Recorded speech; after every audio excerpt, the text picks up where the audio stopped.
Hi, I'm Katie Todd, and today's episode is on the world's fascination with vampires.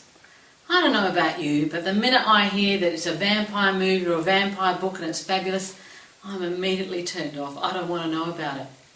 But I've been fascinated in what it's saying about why is our culture so interested in it. Recently, there have been the Twilight series of books, which my daughters have and they love. They've read over and over again, and I freely admit I've not read them. I understand the fascination of reading these sorts of books. I'm a Harry Potter fan. That's where my allegiance lies. I've read those 7 books about 10 times each. Because you see, when I can't cope with life, I go to Hogwarts. I wished I'd grown up going to school at Hogwarts, and I live in that world. So I understand about these other worlds and how wonderful they are. But I just can't bring myself to read the Twilight stories because it's about vampires. I was thinking about this and asking my kids about this the other day because I want to be, with it as a mum and understanding their culture. And they said, but Mum, it's a Romeo and Juliet story, it's a love story. And I said, well, I get love stories, totally I get that. We've had Buffy the Vampire Slayer, we've got the Vampire Diaries, and now we've got the Twilight Zone books, the Twilight movies as well that are coming out. And I thought, if we're talking about a love story here, what is this saying about our definition of love and our fantasy and dreams about what love is? And I know that when we're adolescents, when we're teens, we have this idea that when I meet the love of my life, it's going to be like souls coming together, twin souls, my other half, and we can just live with each other and through each other and we'll be so happy and we won't need the rest of the world, and off we go. And it seems to me that the vampire concept, and I am no expert here, the vampire concept is about living off and through another. It's like sucking the blood, the life out of someone. So it's suggesting to me that this love is about I will be fulfilled if I can live off and through you and you off and through me. And the vampire is immortal, so he has the loneliness of if she doesn't become a vampire, he has to go on alone. I find this quite disturbing. It is the very definition of codependency, of having to meet my needs through another.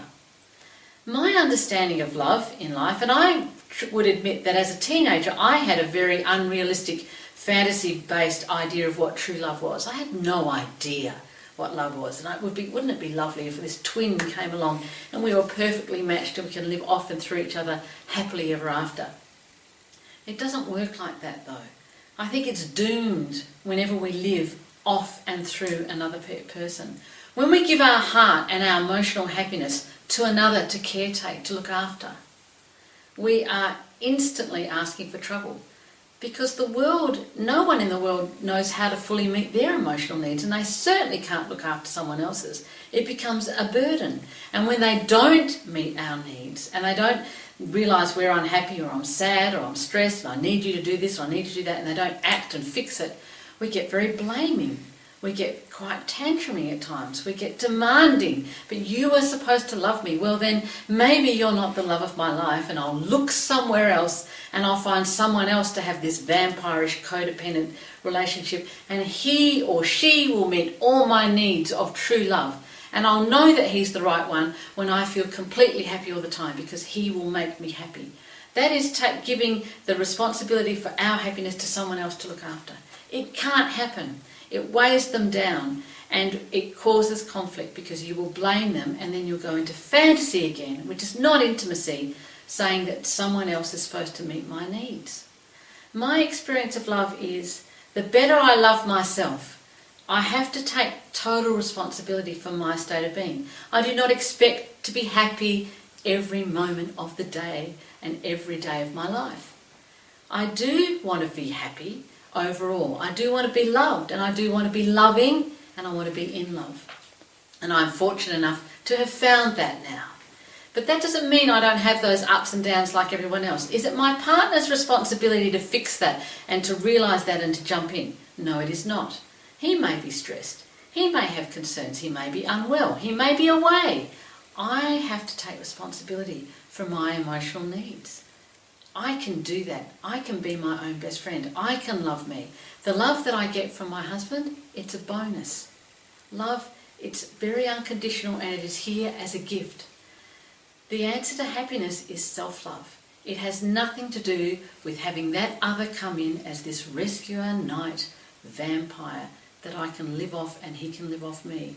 That is the recipe for unhappiness and blame, and it is the recipe for you looking and searching for something that doesn't exist for the rest of your life.